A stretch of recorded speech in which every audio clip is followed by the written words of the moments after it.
Fora de frequência. E aí, meus amores, sejam muito bem-vindos ao Taulo número 15. Confesso que eu não achei que fosse me chegar até esse número. Inclusive, para alguns de vocês que devem estar recebendo aí como surpresa, esse episódio tá em vídeo. Esse episódio tá em vídeo, eu tô testando. Eu já tinha falado semana passada lá na @Rádio Lunar Podcast que eu iria fazer isso. Então, se você não segue nas redes sociais, você deveria seguir @Rádio Lunar Podcast ou no meu perfil pessoal também, Paulo R. Correia. E eu falei, cara, quer saber? Minha ideia quando eu criei esse formato do Pitaulo, eu vim aqui responder perguntas de vocês, inclusive também é pelas redes sociais que você pode mandar quando eu abro a caixinha, ou também por DM. Fica tranquilo que aqui é tudo no anônimo, você manda sua pergunta e eu só respondo. Quando eu pensei nesse projeto, eu não tinha pensado em fazer ele em vídeo, porque ele veio de um lugar muito... de eu estar sozinho em casa de madrugada, querendo falar alguma coisa, conversar um pouco, e seria muito nesse lugar de liguei o microfone, comecei a falar sem muita edição, sem muita coisa. Com o passar do tempo, vocês já devem ter reparado, começaram a surgir mais edições aqui, pelo menos no áudio, e agora apareceu o vídeo, né? E aí eu quis fazer esse episódio aqui teste pra saber como é que vai funcionar, como é que vai ser o desempenho, se a galera vai gostar, vai curtir. Não vou colocar nenhuma edição aqui, só desde já vou avisando, tá? Não vou colocar nenhuma edição pro episódio que vai ao ar de, enfim, imagens, apoio de textual. Não vai ter nada disso, por enquanto. Talvez no futuro, se eu ver que tá dando retorno legal os episódios do Pitaulo, aí eu vou começar a investir também mais tempo nessa edição, porque aí vai ter o quê? Sei lá, eu vou estar falando de um filme, o pôster vai estar aparecendo por aqui, enfim. Eu tô falando isso agora, e eu tenho certeza que depois, ao decorrer dessa edição, e aqui sou eu falando com o Paulo do futuro, acho que ele vai acabar mudando de ideia. Ai, mas é isso, chega de enrolação, espero que você já esteja confortável aí no seu transporte, na sua casa, no seu trabalho, pra gente poder trocar uma ideia, alguns minutinhos sobre cultura pop e sobre a vida também.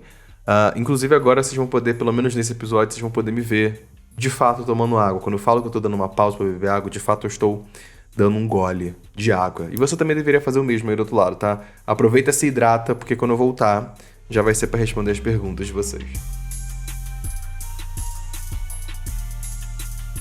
Bora lá, a primeira pergunta que temos aqui é: Paulo, você acredita na crise dos 30 anos? Olha, eu tenho 31, vou fazer 32. Teoricamente, já passei pela crise dos 30? Ou será que ainda tô vivendo ela? Porque, sei lá, vai que ela dura mais do que o ano que você tá fazendo 30. Mas enfim, assim, sendo bem sincero, sobre fazer 30 anos, não acho que é um bicho de 7 cabeças. Sabe? Não é uma coisa muito estranha de se fazer. Eu sinto que a real pra mim é que a sociedade como um todo, ela colocou os 30 anos em um lugar e uma ideia num imaginário popular muito específico, sabe? Eu penso muito na minha geração que quando eu tinha 15 anos eu achava que aos 30 eu já ia ter, sei lá, casa própria, família e, enfim, outros lugares que hoje em dia não fazem o menor sentido e, tipo assim, estão muito distantes, não vou dizer muito, mas enfim, estão distantes das vivências que eu tenho, que eu imaginava que eu teria aos 30. Então, a sensação que eu tenho quando a gente para pra pensar em crise dos 30, digamos assim, é porque é uma idade grande da qual a gente já, de fato, não é mais adolescente. Tem uma cota, apesar de algumas pessoas na margem dos 30 acharem que ainda são adolescentes, mas não são, já são adultos. Fica esse aviso aí pra você. Mas eu penso que é esse lugar que me chama a atenção, de como a sociedade parte desse princípio de que a gente tinha que ter tudo pronto aos 30, a gente cria essas expectativas quando tá lá na casa dos 20, quando, sei lá, sai da escola e começa a faculdade, acha que vai ser a revolução e vai ser a coisa mais diferente do mundo, já vai estar tudo pronto aos 30 anos. E aí a gente se depara, talvez, com esse lugar dessa crise, sabe? Eu penso que a crise, de fato, não existe, sabe? Por 30 anos ainda tem muito chão pela frente pra você viver e fazer suas coisas. Mas talvez o lugar dessa crise dos 30 anos, e aqui tô colocando várias aspas voadoras e vocês podem assistir, inclusive, as aspas, é de que são as expectativas que a gente coloca na idade que a gente vai fazer que tornam aquela idade uma crise ou não. O que eu quero dizer com isso? Cara, as pessoas podem colocar uma expectativa aos 20, aos 35, aos 25, aos 40, e essas expectativas que vão te gerar uma crise porque você vai falar assim: Caraca, eu coloquei essas expectativas quando eu ia chegar na cidade e eu não tenho mais ela. Ai, caraca, eu tô fazendo uma idade fechada. eu acho que os 30, os 40, os 50, 60, que são idades fechadas, elas estão nesse lugar de que, por serem idades fechadas, elas, sabe, chamam um pouco da nossa atenção, assim. Inclusive, no fundo, se você tá ouvindo uma gargalhada, uma risada, a culpa é do Paulo e do Vinícius, amigo dele, estão hospedados aqui em casa. E eles estão dando altas gargalhadas aqui agora que eles estão indo pra academia. Eu também deveria fazer exercício pra academia? Deveria. Deveria, porque nesse dia que eu tô gravando pra vocês aqui, é uma segunda-feira, início de semana, eu acordei e a coluna já fez assim, ué! Opa, viu? Tá aí. Porra, tô falando da crise dos 30, sendo que é desde os 15 anos, já que estamos no episódio 15 também, eu tenho problema de coluna, galerinha. Nem sempre a idade numérica que você tá fazendo vai condizer com, às vezes, as condições físicas das quais você apresenta. Tipo eu. Carrego várias coisas assim que os próprios médicos, eu tô falando de médico, tá, galera? Foi médico que me falou isso. Via meus diagnósticos, eu já tive... Vamos lá, abrir aqui uma caixa de Pandora. Eu já tive aneurisma, eu tive 2 aneurismas. Tem 5, 6 anos que eu fiz a cirurgia pra resolver. Quando o médico viu, ele falou assim, caraca, você tá tendo um diagnóstico de uma pessoa de lá pros 70 mais, 80 mais, tranquilamente. Aí eu, ai, que legal. Ai, que bacana saber isso, hein, doutor? E quando eu tinha quando eu tinha 16 anos, mais ou menos, 15, 16 anos, foi quando eu descobri que eu tinha 2 protusões discais, que no caso iriam se desenvolver para se tornarem 2 hérnias de disco. Sim, aos 16 aninhos de idade. E uma coluna de velho desde sempre. Então, assim, né? Nos 30 anos, a crise dos 30 não me preocupou muito, porque já tinha que lidar com algumas coisas assim de idade. Desde antes. Ai, deixa eu beber uma água aqui, que a gente vai pra próxima pergunta.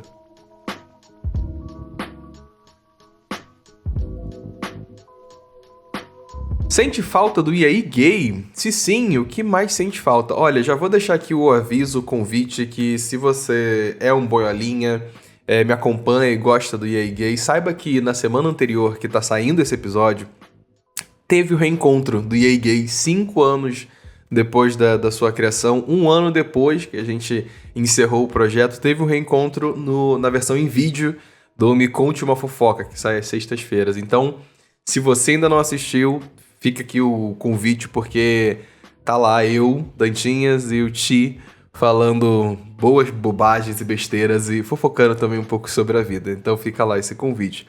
E sim, sinto falta de gravar o EA Gay. Eu gostava muito de gravar com os meninos. Acho que teve um processo ali muito de aprendizado junto com eles, de aprender a fazer podcast, de aprender a falar, portar a voz, sabe? Para ser o portador da mensagem, não necessariamente o vídeo, que eu era uma pessoa muito do vídeo, mas depois de um tempo o podcast se tornou o videocast. Hoje em dia todo podcast tem que ter vídeo. Enfim, isso é outro papo, um outro debate para um outro momento. Mas eu sinto falta de gravações assim com os meninos, então foi uma delícia poder matar essa saudade de gravar o Me Conte, assim. Muito obrigado, Thiago, pelo convite, inclusive, porque queridíssimo Edu estava viajando para New York City, então ele não estava presencial para poder gravar em vídeo, então a gente foi lá dar uma ajuda, dar um apoio pro nosso amigo. E se sim, o que eu mais sinto falta no EA Gay, cara, não sei. Acho que com relação à gravação em si, os ouvintes, não vou dizer que eu sinto falta dos ouvintes, porque muitos deles começaram a me seguir em outras redes sociais, inclusive muitos deles estão aqui escutando o Pitaulo, a Rádio Lunar e outros projetos meus que eu faço pela internet, então eu ainda vejo a presença deles, assim, digamos assim, por aí. Mas com relação a uma coisa que não tem mais, que de fato acabou, né, depois que as gravações se encerraram, eram esses encontros semanais, sabe? Você ter um projeto semanal com pessoas, você se torna próximo delas, porque constantemente você tá, antes de uma gravação, antes de começar ali o play do rec, você tá falando da sua vida, sabe? Você tá comentando sobre a sua vida, você tá conversando com as pessoas. Então, eu acho que o que eu sinto mais falta vocês, audiência, nem conheceram, sabe? Porque é o off, é o que vem antes da gravação, é o que vem depois da gravação, que são essas conversas bobas sobre nossas vidas, sabe? Sobre atualizações do que tá acontecendo, coisa e tal. Então eu sinto falta dessa troca. Essa troca é uma coisa muito gostosa, assim, que era semanal. A gente gravava 2 episódios por semana, então 2 vezes por semana a gente tinha que parar ali, tá junto, pelo menos, sei lá, 1h20 do nosso dia, em que a gente ia conversar sobre temas que no ao vivo, né, pra vocês, já eram temas que cruzavam muitas questões pessoais nossas, eram pautas que a gente estava vivenciando, mas para além do que vocês viam ali em cada episódio, também tinha o extra, né, o bônus, o off, que não estava gravado, são os momentos antes e depois de uma gravação que, enfim, né, a gente trocava figurinhas ali e tudo mais. Olha, eu vou separar aqui já o próximo tema pra gente conversar, e enquanto isso eu vou beber uma água, e você do outro lado, faça o mesmo.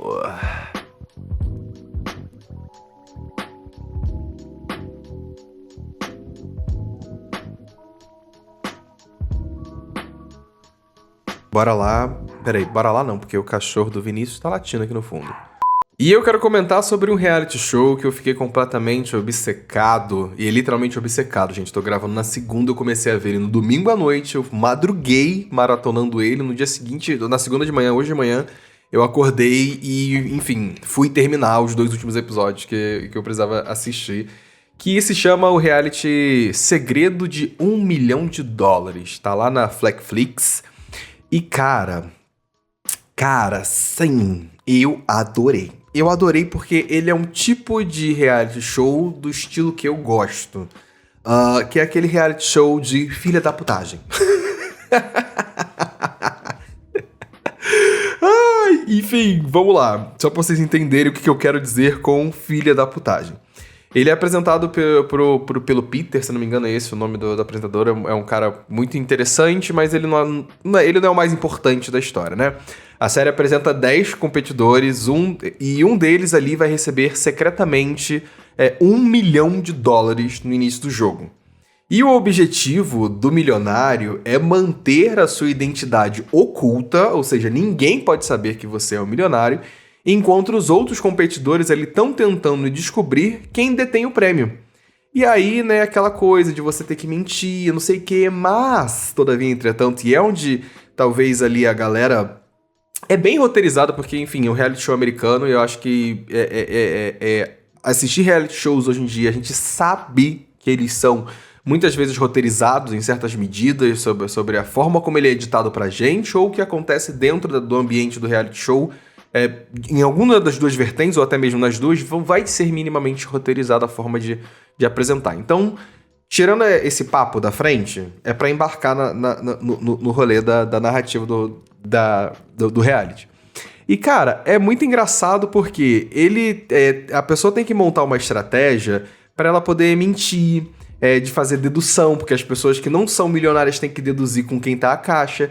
E o objetivo é você eliminar quem tá com aquela caixa, porque aí, o que acontece? O dinheiro circula aleatoriamente pela casa e vai parar na caixa de outra pessoa. Mas tem umas brincadeiras dinâmicas que vão o quê?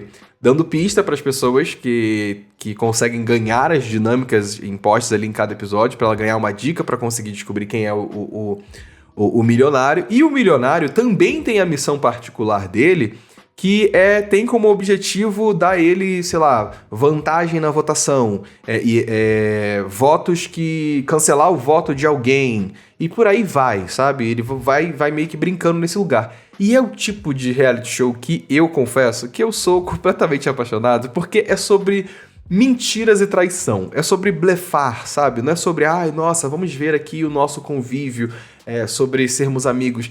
Aqui eu acho que leva um pouco desse lugar do convívio para um outro ambiente que nós 10 competidores, nós aqui 10 competidores que estamos nessa casa, nós queremos $1 milhão.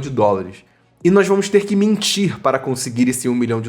Então é uma sensação muito gostosa de você assistir e você ver o caos se instaurando ali, enquanto eles tentam mentir um pro outro, e de repente mente sobre trabalho, aí mente sobre família, e de repente uma pessoa que mentiu sobre trabalho, aí daqui a pouco sai uma dica falando assim, o milionário está mentindo sobre a sua profissão. Bum! Aí você fica tipo, caraca, será que a profissão que as pessoas estão me falando aqui, será que é verdade? Meu Deus do céu! Então eu achei muito legal, achei muito divertido. São só 8 episódios, valeu muito a pena. Eu me dava altas gargalhadas. Inclusive, não vou dar spoiler, tá? Fiquem tranquilos. A pessoa que ganhou não era quem eu estava torcendo, tá? Eu acho que tem personagens ali muito interessantes, engraçados, que podiam ter ficado mais tempo. Ai, meu Deus do céu, como eu queria que eles tivessem ficado mais.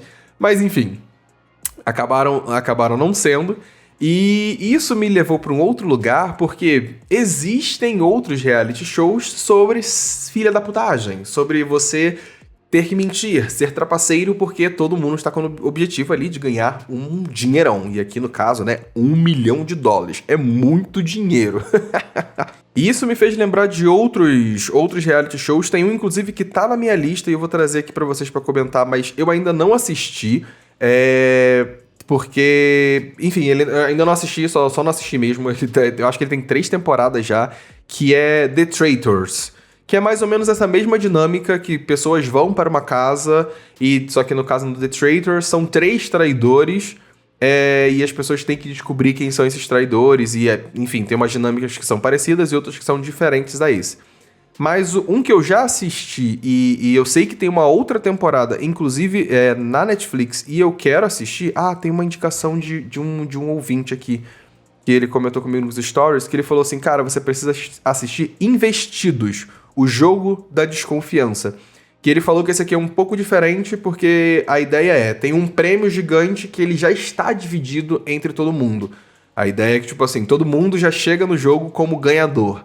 Mas a ideia é que tem pessoas ali que estão disputando aquele dinheiro ali que não mereciam estar ali. Por exemplo, sei lá, vamos dizer, um dos competidores, ele já é uma pessoa bilionária e tá dentro da competição com uma galera que, sei lá, tá tentando quitar a casa, tá tentando quitar as dívidas da família.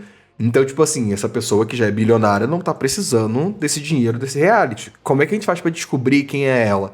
Então é meio que nesse sentido, esse outro que eu ainda não assisti também, mas tá no meu... Tá na minha lista. O que eu já assisti e que eu confesso que eu me diverti muito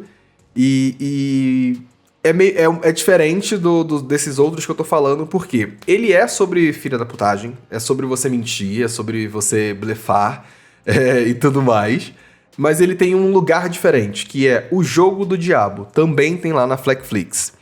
E aqui, a primeira temporada eu assisti tudo, assisti tudo. E é interessante porque esse aqui é sobre blefe, é sobre você mentir também, mas, todavia, entretanto, porém, esse aqui envolve jogos. Então, às vezes, tem um jogo de dama, tem um jogo de tabuleiro, tem um jogo de xadrez, tem Go, tem, sei lá, um sudoku pra você poder resolver. Enfim, as pessoas que estão ali, elas são jogadoras, sabe? Às vezes eles trazem o campeão mundial de pôquer pra estar ali. O campeão mundial de xadrez pra estar ali no meio da galera. É o cara que tem o maior QI da Coreia. Porque, inclusive, né, tem esse detalhe. O Jogo do Diabo, que tem 2 temporadas na Netflix, ele é coreano. Então é muito legal, porque tem esses 10 concorrentes. A maioria deles, inclusive, são famosos, são gamers, são empreendedores, completamente, enfim, pessoas inteligentes, né, digamos assim. E eles têm fragmentos ali que podem ser conquistados nesses jogos que eles estão jogando ali, né? Ou perdidos, né? Também acontece. De vez em quando você vai perder a competição. E a partida principal, né? A partida que vai dar a premiação pra galera é que vai dar esses fragmentos, que são tipo uns pedacinhos assim, que na verdade eles em si já são quebra-cabeças de um jogo. Então tudo que acontece ali dentro, desde a moeda que você ganha de troca, até o quarto que você tá, até a penalidade que você toma pela votação popular. Tudo é um jogo. Tudo tem alguma coisa, um easter egg vai te ensinar. Então é muito interessante, é bom pra você acompanhar, pra você tentar acompanhar as dinâmicas de jogo. Na primeira temporada tem uns episódios assim que eu fiquei completamente perdido, sabe? Tipo, eles estavam ali explicando o que estava acontecendo, mas assim, eu mesmo tava entendendo chongas. Então fica aqui, teoricamente, quase 4 dicas, né, de reality shows que flertam com esse lugar sobre traição e jogos que você precisa ser ardiloso e mentiroso. Eu gosto muito disso porque coloca em jogo uma coisa que é crucial e que eu acho que é o principal em reality show. As pessoas. São as pessoas que jogam. Você joga com a pessoa. Não é, sei lá, o público de fora votando. É a sua habilidade de conseguir persuadir alguém, sabe? E eu acho isso muito interessante. Mexe com um lugar que é até um pouco pessoal, com aspas voadoras aqui de novo que vocês podem ver. Que existe um grupo de amigos meus, e aqui já que é pra comentar também um pouco sobre a vida, né? Eu vou comentar um pouquinho sobre mim e acabar me explanando também aqui um pouquinho pra vocês. Mas existem alguns amigos meus que me chamam de agente do caos. Porque eu sou o tipo de pessoa que às vezes está ali, e agente do caos, e aqui tá, galera, é pro bem, tá? Não é agente do caos pra filha da putagem, pra amigo deixar de ser amigo do outro, pra brigar. Não. Às vezes sim, incentiva uma briguinha ali, mas eu sei que é uma briga que não vai dar merda. É isso que eu quero dizer.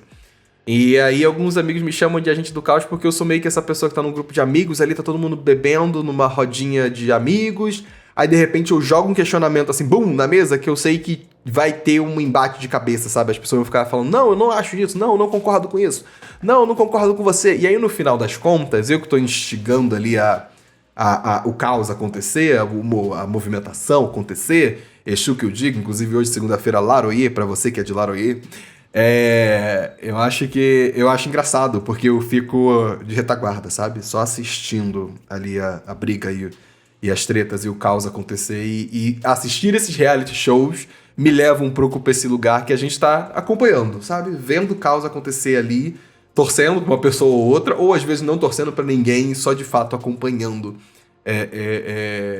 o caos acontecer. Então é muito legal, eu amei. E com toda certeza eu acho que eu vou entrar nessa espiral de assistir vários reality shows. E ao decorrer dos próximos episódios, se vocês acharem interessante, posso trazer aqui meus comentários, principalmente sobre essa The Traitors e esse Investidos, o jogo da desconfiança, e talvez a segunda temporada de O Jogo do Diabo. Mas enfim, se você gosta desse tipo de reality show também, comenta aqui comigo, deixe seu comentário aí que eu quero saber, eu quero trocar, eu quero mais pessoas que gostam dessas situações caóticas e cheias de mentira e caos e traições. Ai, meu Deus. É muito mais, gente, é muito mais legal do que, enfim, aquele brasileiro lá que passa lá naquele canal lá, que você sabe qual é o nome.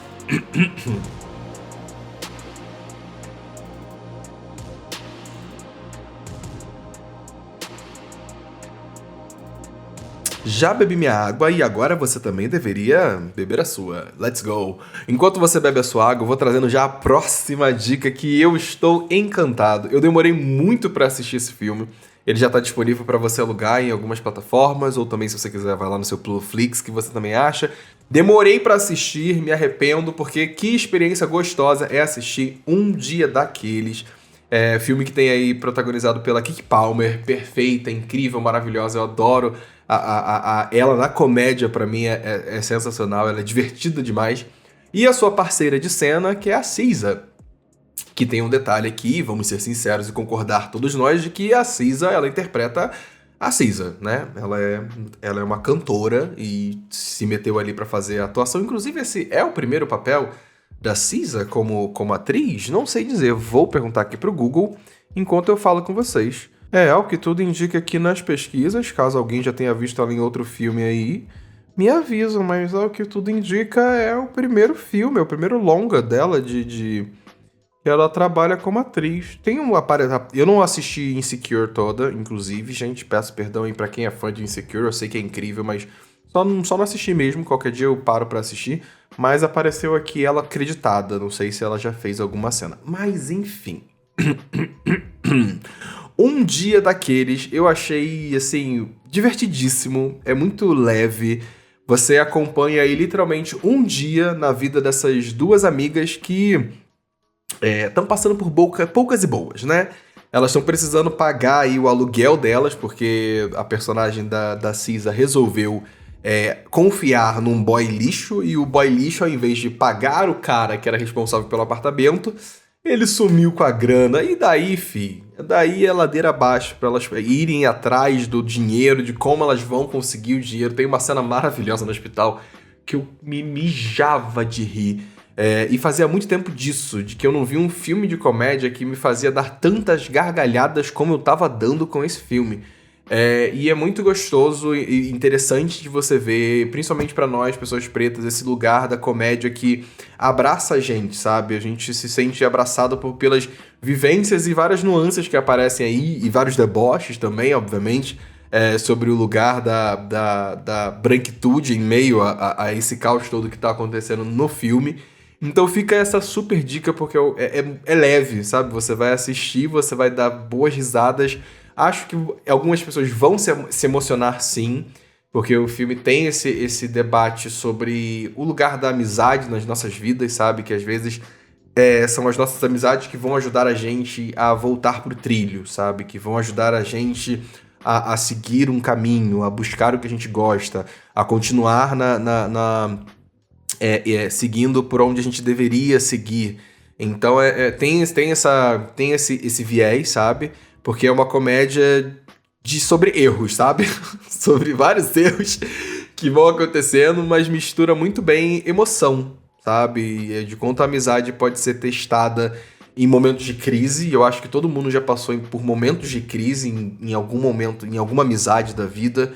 E apesar das discussões, intrigas e conflitos, vocês acabavam se entendendo e dando certo.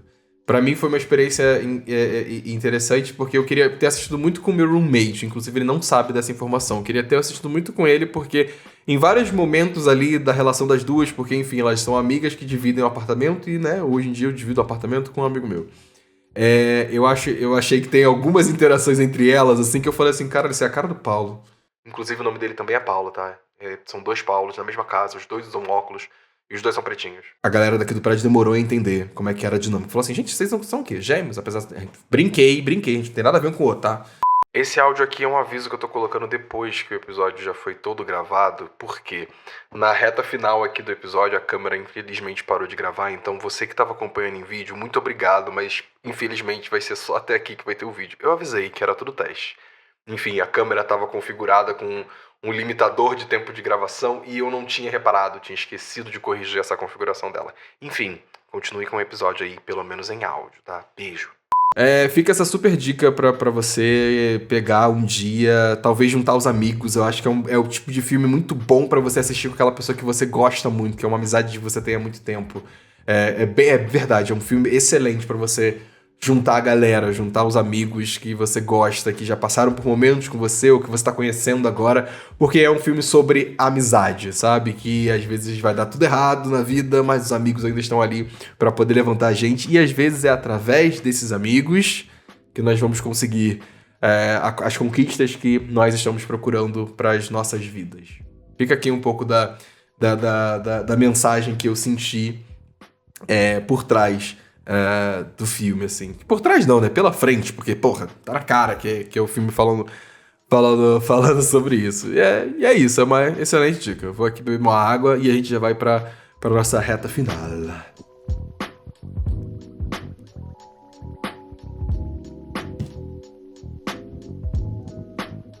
Já bebi minha água e olha, a primeira coisa que eu quero já pedir pra vocês é que se você assistiu aqui, se você estava vendo a versão em vídeo, de eu falando aqui com a câmera, falando com vocês, lendo o roteiro e tudo mais, me diz o que você achou, me diz se você gostou, me diz se valeu a pena, se a imagem tá bonita, né, o enquadramento tá bom, a iluminação tá boa, espero que esteja, porque se não tiver, ai, não vai nem pro ar, fia.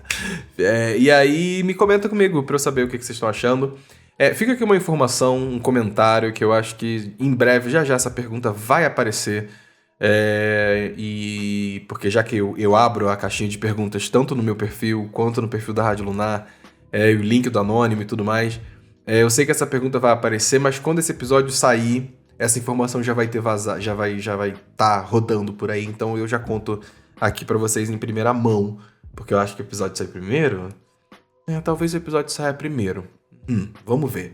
Mas hoje em dia eu não faço mais parte da equipe do Papel Pop. Esse último mês aí de maio foi o meu último mês fazendo parte da equipe. Foi uma experiência incrível. Era uma das metas que eu tinha na minha vida quando eu comecei a produzir conteúdo pra internet. Mas tá na hora de começar novos voos, novos lugares pra visitar, pra frequentar. Então eu conto com vocês que me acompanham, que estão aqui me escutando, pra continuar dando essa força, continuar dando esse apoio, que é importante pra mim. E bora lá, bora seguir. Daqui a pouco novos projetos, novos lugares vão começar a surgir. E é claro que eu vou contar tudo pra vocês, ou aqui na Rádio Lunar, no Pitaulo, que é onde eu falo muito sobre a minha vida sem filtro, sem roteiro, uma coisa bem mais transparente, ou lá no meu perfil pessoal também, Paulo R. Correia.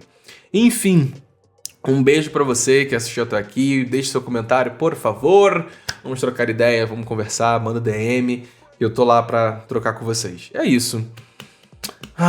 Acho que em homenagem a esse episódio estar sendo em vídeo, eu vou finalizar ele com uma frase que eu usava no meu canal no YouTube, que, enfim, comecei lá em 2016, durou até 2019, por aí, enfim, que era: o importante é se comunicar.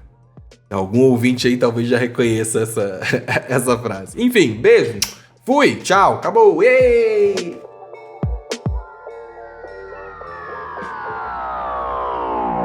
E você escutou mais um episódio produzido pela Rádio Lunar.